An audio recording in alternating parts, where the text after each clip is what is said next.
absen 12 sebagai moderator. Saya Adriana Minamita, absen 7 sebagai pemateri. Saya Yunita Eka Sakti, absen 33 sebagai pemateri. Saya Nitya Sofia, absen 25 sebagai pemateri. Saya Amelia Serinda, absen 2 sebagai pemateri. Saya Muhammad Nawar Bawai Aziz, absen 1 sebagai pemateri. Saya Adi Sunan Pernata, absen 5 sebagai pemateri. Saya Muhammad Sudirman Sumangkas, absen 22 sebagai pemateri. Sebab yang akan kami bahas yaitu yang pertama perumusan naskah proklamasi kemerdekaan dan yang kedua proklamasi kemerdekaan Indonesia. Yang pertama perumusan naskah proklamasi kemerdekaan akan dibacakan oleh Sudir. Jadi setelah kembali ke Jakarta pada tanggal 16 Agustus 1945, Soekarno dan Bung Hatta melakukan persiapan untuk proklamasi kemerdekaan.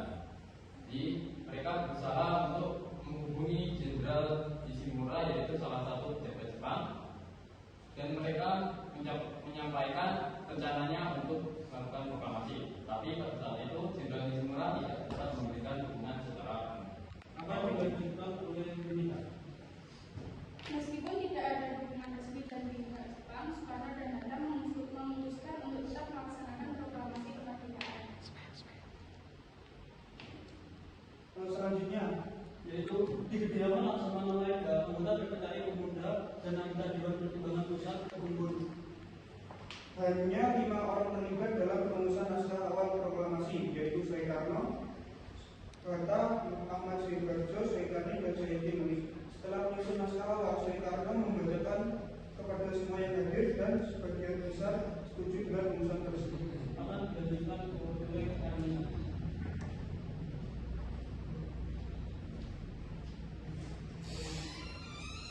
Golongan pemuda mengusulkan perubahan pada kalimat sebuah naskah, tetapi usulan ini akhirnya tidak diterima.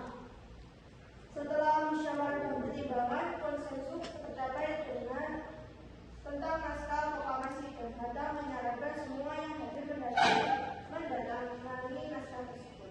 Akhirnya naskah proklamasi tersebut ditandatangani oleh Soekarno dan Hatta yang mewakili bangsa Indonesia.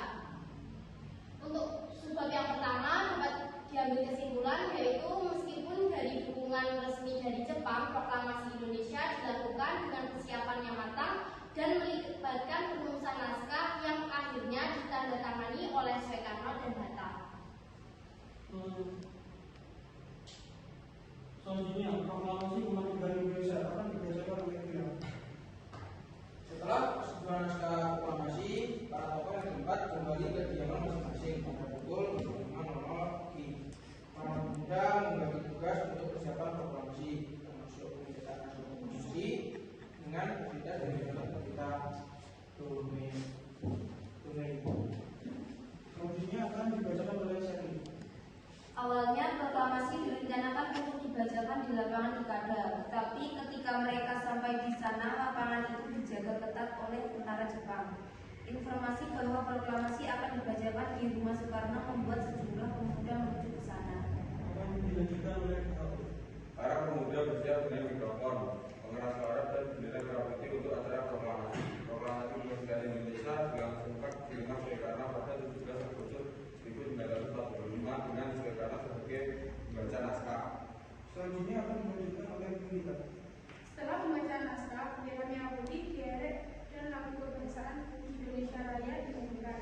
Peristiwa proklamasi diabaikan dalam foto dan Menggood dan Alex Menggood.